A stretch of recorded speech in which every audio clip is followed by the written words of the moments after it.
right, we're back inside on the spotlight. We're heading straight to the head-to-head interview. We were down at Torakan Dojo where I interviewed Adam Leung. He's the owner and chief instructor at Torakan Dojo.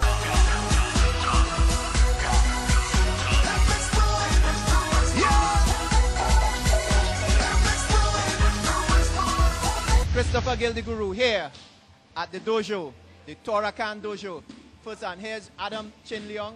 Adam, tell us what Torakan means. That's the first thing we want to find out. Torakan means home of the tiger. It was a name that I thought of when I came back from Canada, from university, and I wanted to start my own school. It kind of symbolizes exactly what I want from the school. Tigers are ferocious. They're the most powerful animals there are on land. And they're very majestic as well too, you know. So it's an image that I wanted for my school and my students. Maurice, we had to check. Are tigers really the most powerful animals on earth? I have my doubts, but hey, all right. Adam, tell me, what got you started in the martial arts? I've been in martial arts now for 27 years. Since I started when I was 5 years old. My father was a huge influence. My father started karate, him and his uncle, him and his brothers in the 1960s. You know, it was just a legacy that I had to follow. I had no choice other than me having the love for martial arts on the whole, you know, watching Bruce and so on. I had a legacy to follow, and you know, I had to do it no matter what. Did you at any time want to be Bruce Lee? I think every young man in their life, whoever did martial arts, wants to be Bruce Lee. Or Jackie Chan. Or Jackie Chan. Jet Li. That's right. Any other guys? Not Jet Li. I don't like Jet Li, but for sure, you know, those type of iconic figures like Bruce Lee, Jackie Chan, those guys. I mean, they motivate young men to become martial arts. So you could do the thing where you take the chopsticks and you can pick the fly out the air. Can you pick the fly out the air with the chopsticks? That's what I want to know. I'm not that good yet, no. All right, seriously though. Adam, tell me what type of martial arts you all do here at the Torakan Dojo? We have many different styles. We first and foremost, Shotokan Karate is my main style. It's the style that I grew up in. And then most recently, Krav Maga, which actually took off very well for us. It actually holds the membership of the dojo because it's so strongly accepted. It is the Israeli military system of self-defense. Israeli military system of self-defense. So like Israel's gone into Palestine, things get bad, they could fight their way out. This is what they would use. Yeah, definitely. I mean, Krav Maga was developed by a guy called Imi Lichtenfeld, and his job was to get citizens of Israel into fighting shape and on the battlefield within 3 months. So it's a very hard, it's a very intense course. It's very fitness-oriented, but it has to be because it's self-defense-oriented. If anybody tries to teach you self-defense or tries to teach you a martial art and doesn't stress on the fitness side of it, they have absolutely no idea what they're doing. Reason being is because at the end of the day, if it is that 6 guys are walking down the road with weapons to accost you and you have your child next to you, you're not going to stand up and say, you know what, I'm going to take out these 6 guys. It's going to be... It's a far-fetched for anybody, no matter how good you are. It's a far-fetched for anybody, especially if these guys are armed, they have guns, they have knives, they have bottles, they have bats, anything like that. It's very difficult to defend yourself against these people. So one of the smartest things to do, self-defense-wise, is to pick up your child and run. But I was going to say that, but I didn't want to... But that is self-defense. And if it is that an instructor teaches you otherwise, then they have no idea what they're teaching you with regards to self-defense. What other martial arts you're called to? Are there other styles that you do here at the Torakan Dojo? Yeah, we do a couple of traditional styles. One is Yoshinkan Aikido. It's a very soft, delicate style which uses your opponent's force against them. It's very, very technical. It takes a long time to learn. It's a Japanese style. And then, of course, the Shotokan Karate too, which is a hard style of karate. Very straightforward. You know, devastating punches and kicks.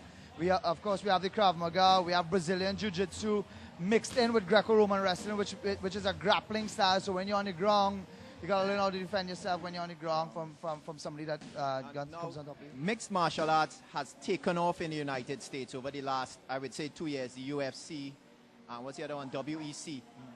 And I suppose this plays into your the popularity of the styles that you're teaching here at the dojo? Yes, well, we also do mixed martial arts. As you can see, we have a cage wall and so on, which shows the dynamics of the dojo. And we have, tall punching bags. We have a matted floor. We have all the equipment that you need. And one of the great things, too, is that I am one of the co-founders of Caribbean Ultimate Fist Fighting, which was an event or a event promotion. Started a week ago in Spokers with Inception. We had our first mixed martial arts event. It got huge. I mean, we had a sold-out crowd. It was fantastic, so. All right. Now let's talk about some of the technical stuff we're seeing. Now, behind us here, we're seeing some people doing kicks, punches. Tell us the kicks and punches, all the reasons for that. Is it that this system, this is Krav Maga, I understand. Is it a total body thing, or does it concentrate lower body, upper body? It's all around. Well, Krav Maga is like a reality mixed martial arts. As in MMA or mixed martial arts is a sport, Krav Maga is for real life. But it utilizes the same ideas of mixed martial arts, but it goes a little bit dirtier. So we use things like kicking to the groin and throat strikes, eye gouges, biting, anything that would destroy your opponent immediately. Without, you don't want to have to battle with somebody for 2, 3, 4, 5 minutes. You want to be able to finish a fight within 5 seconds and go on your way. Krav Maga is definitely a dirty type of style. It is not meant for sport. It's meant for street. Again, it's very fitness-oriented, very self-defense oriented. So it will teach you about self-defense. It will teach you about self-preservation. Now, I mean, in today's Trinidad, I suppose that's a very high priority. A lot of women attend classes here. Yeah, we have a good bit of women. A lot of women are intimidated by the class when they see the class. But as you can tell, we have a couple of girls that are doing the classes as well too. And you know what? The reality is that, most of the crimes that happen are against women. Right. So women cannot sit back and think, their husband or their boyfriend is going to protect them. Sometimes them. it's a whim. You're born into this world by yourself. You survive in this world by yourself. You can't depend on anybody, whether it's family, whether it's friends. You can't depend on anybody. All right. Now, one of the things that I saw that intimidated me was that a girl was lying down on the ground, or somebody was, and they would have this kind of thing, and they were beating them with a big pillow. Tell me about that. What was that about? Well, it's not a pillow. It's a pad. It's a striking pad that we use. It weighs about 5 pounds. My God. And we do that not only to physically condition your abdominal muscles, but we also do it to condition your mind. It's very difficult, and maybe we could go through.